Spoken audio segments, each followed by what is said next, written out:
आप सभी को मेरा नमस्कार। शब्द नहीं है जो मैं जोड़ पे, ऐसा मुझे नहीं लगता है कि इस ब्रह्मांड में कोई ऐसा शब्द बना है जो आज मेरी भावनाओं को, शायद उस शब्दों को अगर मैं जोड़ के अपनी भावनाओं को व्यक्त करना चाहूँ तो शायद कोई शब्द नहीं बचा है मेरे पास, ऐसा बना ही नहीं है आज जो मुझे फील हो रहा है अंदर से। बस इतना कहना चाहूँगा आप सभी महान भावों का, बहुत दूर से और बहुत कीमती समय अपना आप लोग निकाल के आज के मेरे सेलिब्रेशन में, आज के प्रोग्राम में, मेरी खुशियों में आप लोग ने अपना समय, कीमती समय निकाला, सर लोगों ने भी निकाला। मैं आप सभी लोग का वाकई में सजदा अदा करना चाहूँगा तहे दिल से अपना। आज आप सभी लोग को मैं नमन करता हूँ झुककर।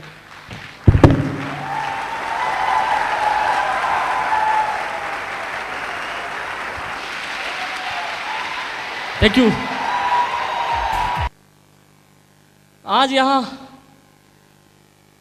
शायद मेरी जिंदगी के जितने खास लोग थे सभी यहाँ मौजूद हैं। मेरी प्यारी सी टीम, मेरे प्यारे से दमदार लीडर्स, मेरी प्यारी upline, mentor upline, role model upline, active upline, mother upline, जितने थे सारे आज मौजूद हैं आज। और मेरे परिवार के मम्मी भाई बहन जितने अपने हमदर्द थे आज सभी लोग मौजूद हैं। बस अगर कमी है तो आज कमी इस बात की है कि आज पिताजी नहीं है मेरे, बस अफसोस है। Thank you. बस इस बात का अफसोस है कि आज सभी इस खुशी में शरीक हुए हैं, लेकिन बस उनकी कमी महसूस हो रही है कि शायद अगर आज यहाँ होते तो शायद आज का प्रोग्राम अगर सामने देख रहे होते तो शायद संपूर्ण हो जाता मेरा जीवन, कि आज शायद मैं कुछ कर पाया हूँ। ये जो भी हुआ है मेरे परिवार के सपोर्ट की वजह से और इस सिस्टम अपलाइन की वजह से। हर वक्त एक ही चीज महसूस होता है, कहते हैं जिस तरह घर पे अगर 4 परिवार है, अगर छत ना रहे और आदमी रोड पे घूमे, रात होगा, दिन होगा, बारिश होगा, ठंडी होगा, आप उससे जाके कभी पूछना कि जिसके सर पे छत नहीं है, जब बारिश आता होगा तो कैसा महसूस होता होगा, जब ठंडी लगता होगा। Thank you.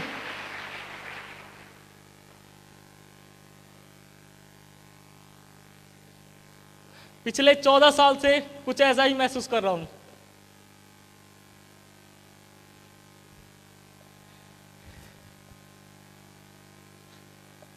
सब कुछ खुद ही करना था जीवन में। जब 7-8 साल के लगभग थे तो पिताजी तो दुर्भाग्य था मेरा कि जितना दिन सर पिताजी का साथ था,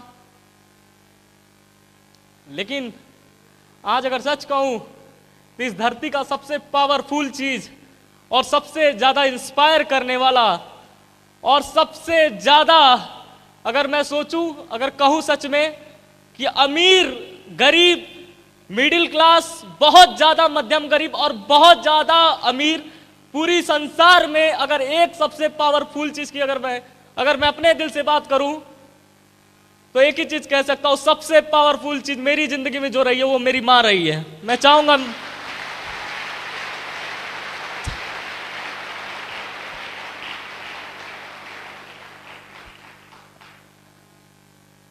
हर वक्त कभी पिता की कमी महसूस नहीं होने दिया,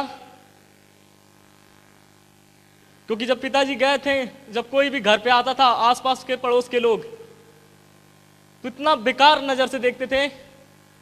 अगर घर में बैठे हम 7 साल की उम्र, छोटा भाई छोटी बहन, कोई भी आता था, सबसे बुरा वक्त लगता था हमको उस समय कि जब कोई भी घर पे आता था, कोई भी आ जाए दुनिया का इंसान, और उसको मालूम पड़ जाए कि इस लड़के के भाई बहन छोटे छोटे हैं और माता जी और कोई नहीं है सर पे, और ऊपर से 8 लाख का कर्जा मकान का और खाने कमाने के लिए कोई नहीं है, तो ऐसा तरस, ऐसा लज्जित, ऐसा बेबसी का एकदम आंख में और एकदम शकल बना के आते थे कि बेबसी की तरह मेरे घर पे, अरे अरे बच्चे का क्या होगा।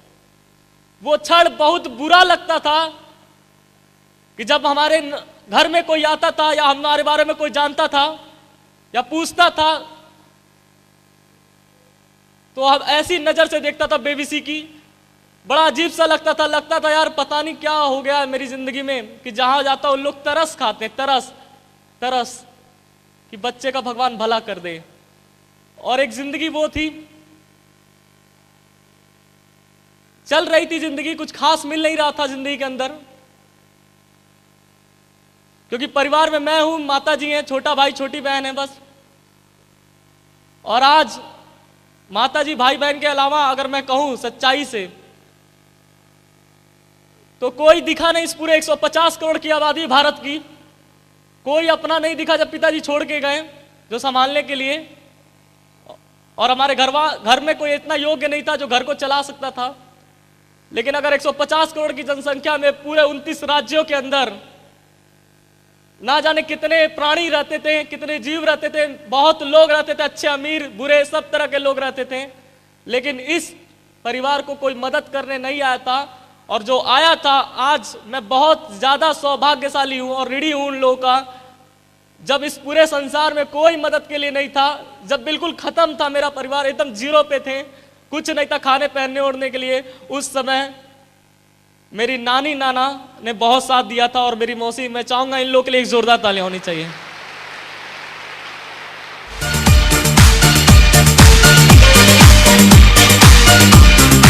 Thank you. सपोर्ट मिला नानी नाना मामी मामा, और धीरे धीरे गेहूं चावल आने लगा और घर जैसे टेम्परेरी चलता था, चल रहा था। आवाज आ रही है पीछे तक?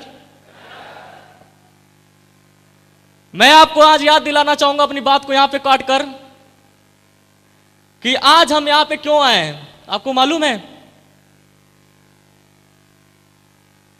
आज से तकरीबन 4 साल पहले जब इस इंडस्ट्री में मैं कदम रखा था, और हो सकता है कोई आज फॉर्म भर के भी पहली बार आया हो, ऐसे कोई है यहां पे जो फॉर्म भर के पहली बार आ गया हो? कुछ लोग हैं, मैं था। मैं आज से 4 साल पहले फॉर्म भर के मेरे मामा जी ने इनवाइट किया, और ऐसे ही एक डायमंड सेलिब्रेशन में मुझे भी बुलाया गया था। और मुझसे, जैसे मैंने आपसे पूछा कि आपको मालूम है आज यहां पे आप क्यों हैं, तो आप इस बात से भी अनजान हैं, लेकिन मैं उस दिन अनजान नहीं था, क्योंकि जो मुझे बुलाने वाले थे आज से तकरीबन 4 साल पहले, जब बुरी स्थिति थी, कुछ नहीं था जिंदगी में, ये पट्टा सूट टूट कुछ नहीं था, उस समय केवल अंदर एक जान बची थी। उस जान को ऊपर एक शरीर था, इस शरीर को बनाने के लिए दिन रात खोज रहा था कि कुछ रास्ता मिले। और सेफ शॉट जब जिंदगी में आया, समझ में बिल्कुल नहीं आया, कुछ सब ऊपर से निकल रहा था, क्योंकि देश दुनिया के बारे में कुछ मालूम नहीं था।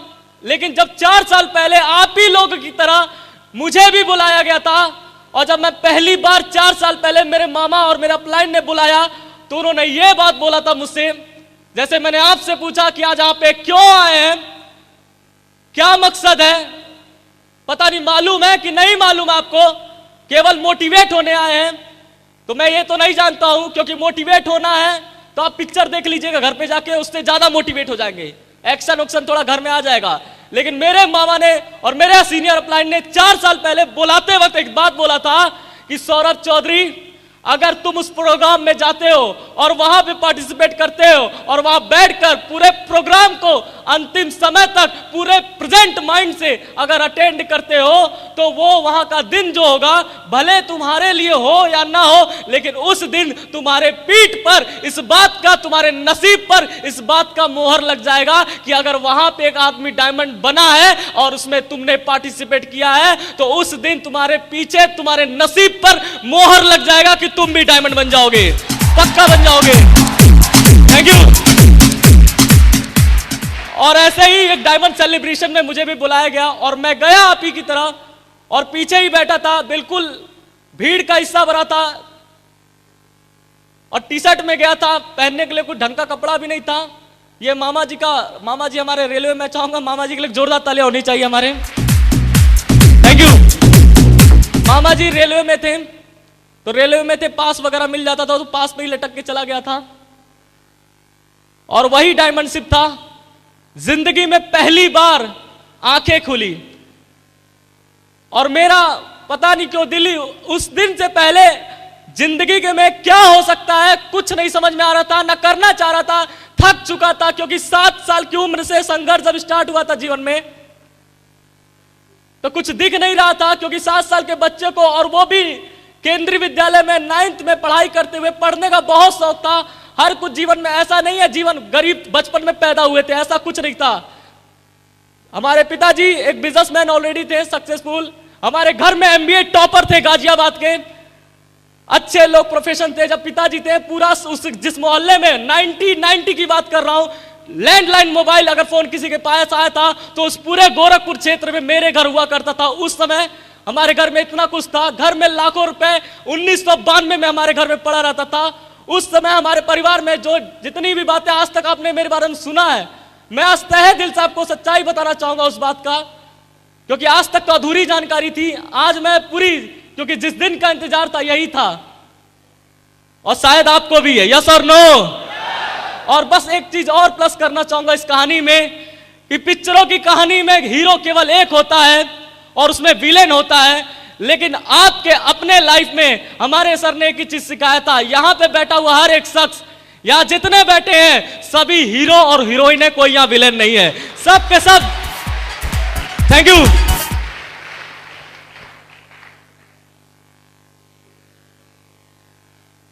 प्लान मिला 4 साल पहले, समझ में नहीं आ रहा था उस उम्र में। पिताजी जब थे तो सक्सेसफुल थे, मकान वगैरह सब कुछ था, फर्स्ट क्लास जिंदगी चल रहा था, अच्छे स्कूल में पढ़ाई कर रहे थे। जिस वीडियो गेम जो खेलते हैं लोग, हमारे घर पे दूर दूर से बच्चे आते थे खेलने के लिए, किसी के पास नहीं हुआ था वो वीडियो गेम 30-30 हजार रुपए का सन 2003 के अंदर हमारे घर में हुआ करता था। सब कुछ जिंदगी में था, कोई चीज की कमी नहीं थी, लेकिन पता नहीं क्या ईश्वर को मंजूर था, कुछ पता नहीं चला कि अचानक एक दिन ऐसा था कि जब मैं स्कूल से पढ़ के आया, सब जिंदगी बढ़िया चल रही थी, अच्छे से गुजर रहा था। हमारे घर में मेरी माता जी थी, चाचा चाची थी, माता जी थी, पिताजी थे, सब चल रहा था। पिताजी अपने बिजनेस करके आए और मैं स्कूल से जब पढ़ के लौटा, 4th क्लास में था मैं, जब स्कूल से लौटा उस दिन, तो एक ऐसा दिन था 27 नवंबर 2003, मेरी जिंदगी का सबसे बुरा दिन। पता नहीं क्या ईश्वर को मंजूर था उस दिन, कि उस दिन जब मैं स्कूल से लौटा तो बहुत बुरी खबर सुनने को, मतलब ऐसा लगा कि क्या हो गया, अचानक से बिल्कुल जमीन नीचे से हट गया और बिल्कुल समझ में नहीं आया। सब लोग घर में रो रहा है और बाद में देख रहा हूं पिताजी तो नहीं रहे, और मरने को भी क्या कहा जाता है, मर कैसे गया आदमी, यह भी समझ उस उम्र में नहीं था। बस लोग रो रहे थे, यह समझ में आ रहा था कुछ खराब हुआ है। मैं और मेरी भाई बहन किनारे बैठे हुए थे, लोग ऐसे कार्यक्रम चला, खत्म। फिर जिंदगी वहां से एक नया मोड़ ली। जिंदगी में बहुत अच्छे दिन देखे थे, बहुत अच्छे, बहुत खुशियां थी परिवार में। केंद्रीय विद्यालय में पढ़ाई कर रहा था, अच्छा चल रहा था जिंदगी में, किसी चीज की कमी नहीं थी। लेकिन एक झटके में 27 नवंबर 2003 में एक दिन में सब खत्म।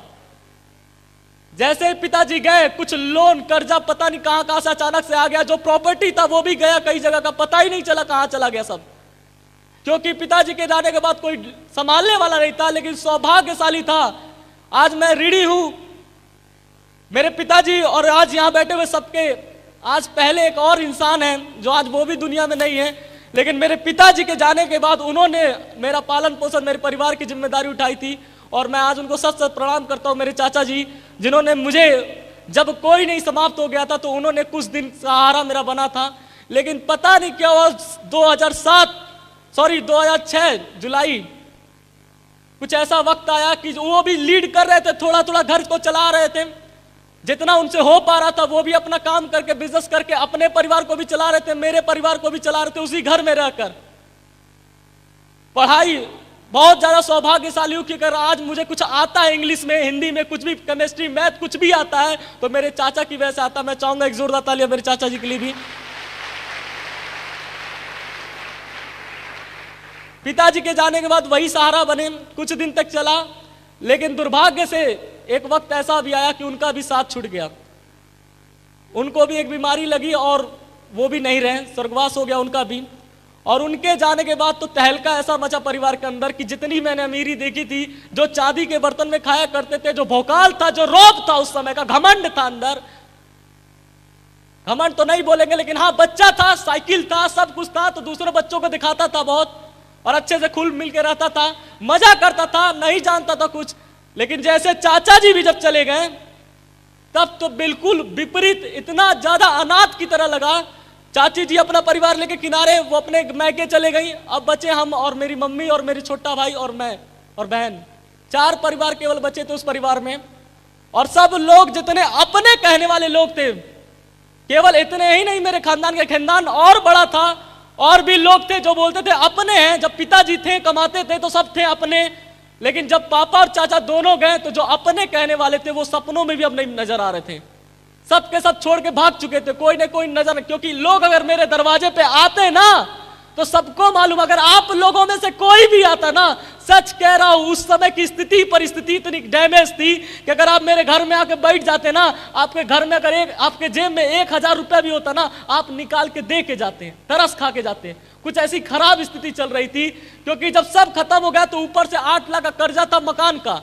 हम लोग तो अभी ये भी नहीं जानते थे, अभी तो सब सदमा लगा ही था।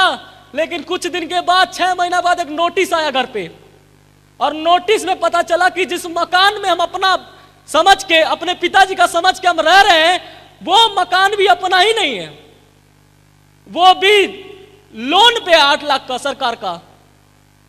और उस समय तीसरा झटका लगा कि पिताजी तो गए ही गए, लेकिन साथ में इतना बड़ा लोन, 8 लाख का लोन छोड़ के गए, और कमाने वाला कोई नहीं, समझाने वाला कोई नहीं, बताने वाला भी कोई नहीं था।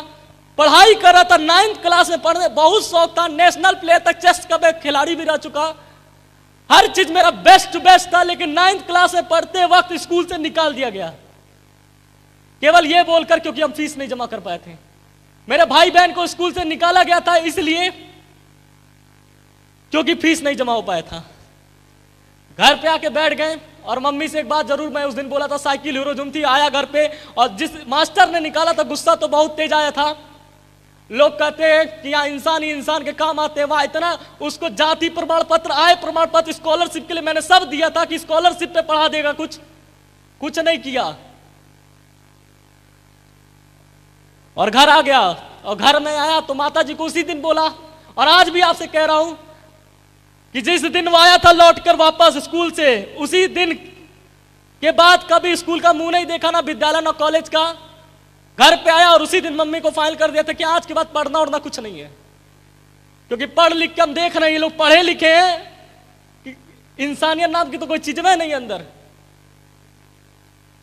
अब कुछ भी करना है, जो भी करना है करेंगे, देखा जाएगा।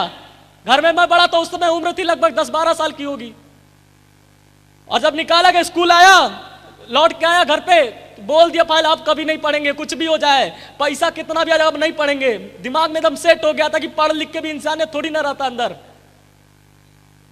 और आया घर पर, बोला कुछ करेंगे देखा जाएगा। वही साइकिल लेके 3 दिन निकला रहा, भ्रमण करता रहा पूरा, छोटी सी उम्र, अपने दोस्तों के पास गया, सबके पास गया। सबसे बुरा लगता था 8 लाख का नोटिस। अगर एक बार, मेरी माँ हमेशा इस बात के लिए रोया करती थी बार बार कि अगर घर पे, अगर नोटिस बोर्ड पे, अगर घर पे सील लग गया ना तो सबसे बड़ी इज्जत का, जो इज्जत आज तक पिताजी ने बनाई थी सब खराब हो जाएगी।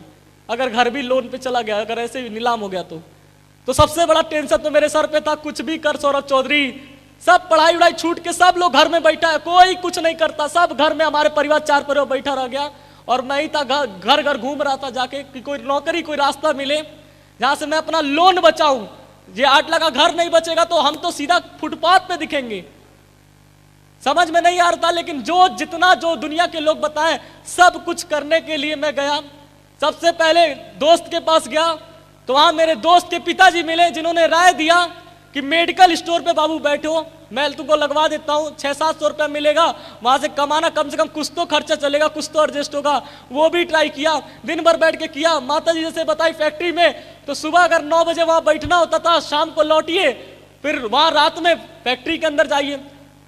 और ठंडी में वो भी जाते थे माता जी के साथ, क्योंकि दुनिया के नजर से बच के जाना रहता था।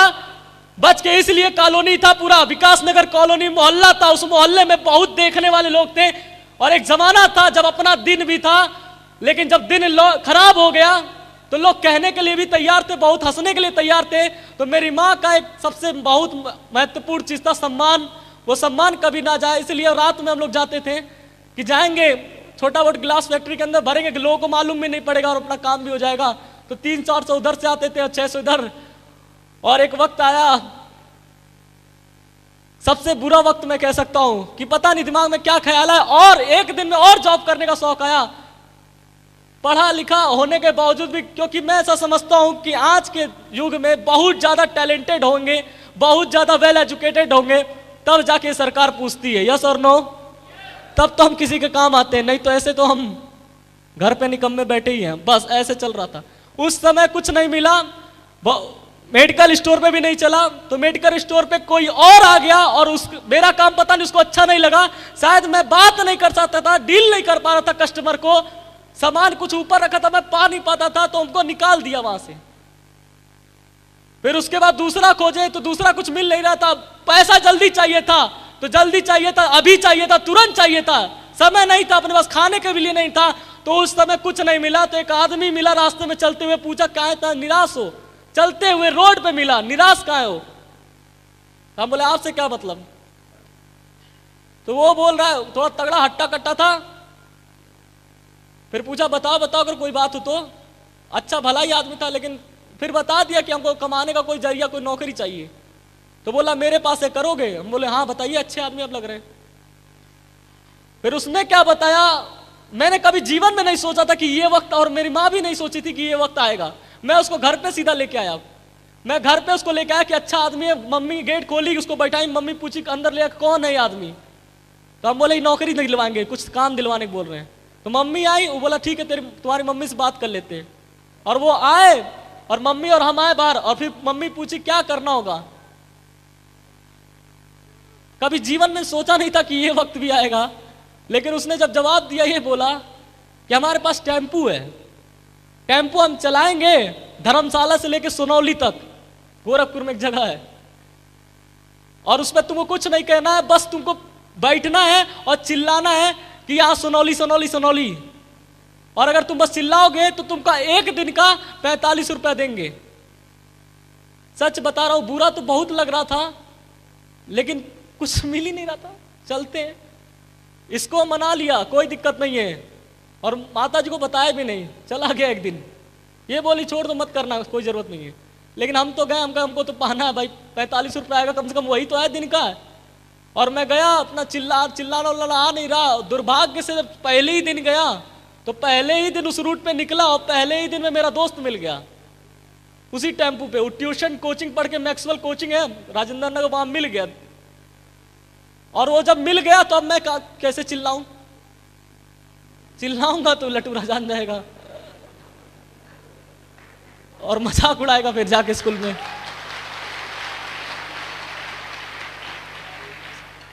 अगला स्टॉपेज पड़ा, जैसे एक जगह पड़ा, वो बैठा हुआ था, तुरंत हम कहें कि ठीक है दोस्त अभी चिल्ला नहीं रहा, मैं बैठा हूँ चुपचाप। बोल रहा है कितना भी टेम्पू वाला, मैं पीछे लटका हुआ हूँ, कुछ नहीं बोल रहा हूँ। और बोला अभी आ रहा हूँ। जैसे एक जगह था बरगदों, वहां मैं उतरा और वहीं से गायब हो गया। फिर उसको दोबारा नजर नहीं आया, वो भी गया हाथ से। फिर ढूंढा, भागा भागा भागा, फिर कुछ नहीं मिल रहा था। फिर सौभाग्य रहा, फिर एक नौकरी हाथ लगी, घर घर जाके फिल्टर मशीन बेचने का। हिंदुस्तान में कुछ मिले या ना मिले, लेकिन बेचने का काम जरूर मिल जाता भाई, बात सही है। यस और नो? याद रखिएगा, जब भी जिंदगी में कुछ अच्छा और बड़ा होने वाला रहता है, दो ही चीज सर पे भारी होता है, या तो सरस्वती माता भारी पड़ेंगी, या तो शनि महाराज घूम रहे हैं, आपको दिखेंगे नहीं, लेकिन हो सकता है अभी भारी पड़ सकते हैं आप पे सर पे। सरस्वती पड़ गई तो कल्याण है, और अगर शनि पड़ गए तो जो है वो तो गया ही फिर आपका। एक्साइटेड है? पता चलना चाहिए कि आज से, आज का जो डेट है, इस डेट को माइंड के अंदर सेट कर लीजिए। और मेरा यहां पे कोई अलग से किसी और कहीं और की टीम नहीं आकर, ये अपनी टीम है, इस अपनी टीम में दम हो या ना हो, लेकिन मैं आप सभी से बैठे हुए सभी से वादा कर रहा हूं, अगर आप मुझे नहीं जानते हैं तो आज जान लीजिए, मेरा नंबर है, किसी से भी ले लीजिए या मैं आप तक आ जाऊंगा, ये मेरी वादा रहा आपसे। लेकिन इतना जरूर वादा करता हूं आप सभी लोगों से कि यहां जितने लोग बैठे हैं इन सभी से वादा है, अगर वाकई में खून लाल है और मां ने अगर दूध पिलाया है और 2 हाथ 2 पैर और दिल में छेद नहीं है, तो मैं अपनी तरफ से वादा करता हूं आप सभी लोगों से, आप भी अपने तरफ से कर लेना होगा, करना होगा, कर लीजिएगा, वरना मैं तो करने के लिए तैयार हूं, 2 साल आपके साथ डटने के लिए तैयार हूं। यहां बैठा हुआ नीचे से लेकर ऊपर तक, टेढ़ा मेढ़ा, दाएं बाएं, छोटा बड़ा, काला पीला, जैसा जो समझते हैं अपने आप को समझ लीजिए। लेकिन यह सौरभ चौधरी का वादा है कि यहां जितने लोग बैठे हैं मैं गारंटी लेता हूं आप सबकी, जहां जाना पड़े, जो करना पड़े, अगर मेरे गुरु ने यहां तक इस डायमंड का पट्टा पहनाया है, और मैं ऐसा समझता हूं कि 24 साल की उम्र में एक लड़का था भगत सिंह, अगर भगत सिंह 24 साल की उम्र में बिना मतलब का, कोई निजी स्वार्थ नहीं था, बिना मतलब का 24 साल की उम्र में देश के नाम के लिए शहीद हो सकता है, तो मैं आज इसी मंच से वादा कर रहा हूं आप सभी लोग से कि ये जिंदगी आप सबके डायमंड बनाने के नाम मैं आज लिखता हूं 100%।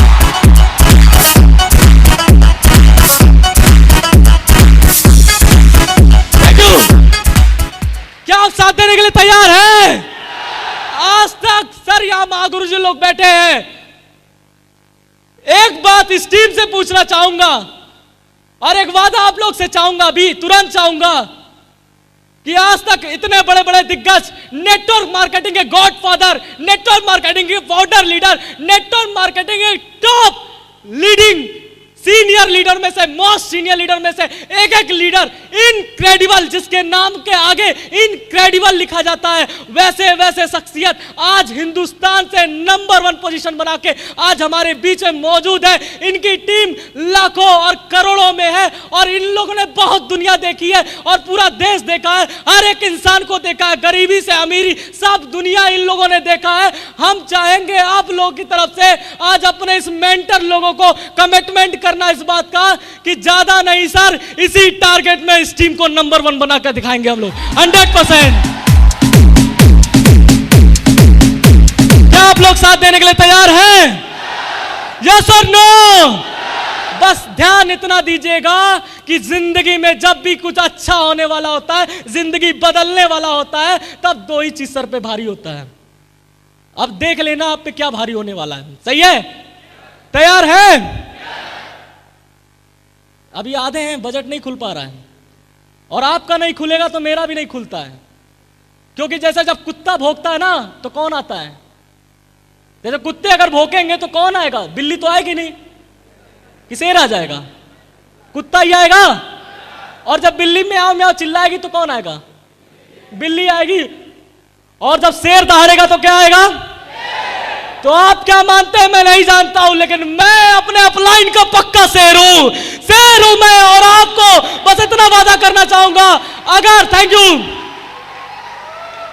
क्योंकि इस बिजनेस में मैंने एक बात सुनी थी और हमेशा सुनता रहता हूं कि जो इस मंच पे पहुंचता है वो कोई हल्का फुल्का इंसान तो नहीं पहुंचता होगा भाई, यहां तक जो पहुंचता है वो पक्का मर्द होता है, दमदार वाला मर्द। बाकी थैंक यू। बाकी घर में चिल्लाने वाले मर्द बहुत मिलते हैं, मैं मर्द हूं, मैं मर्द हूं। अबे मर्द है तो पहले जिससे शादी किया है, जिसके घर में तेरा बेटा आया है, जिसके घर में तेरे माँ बाप है, अगर दम है तो इस मंच पे आके दिखा और उनके सारे सपने पूरे करके दिखा, तब तो माने मर्द है।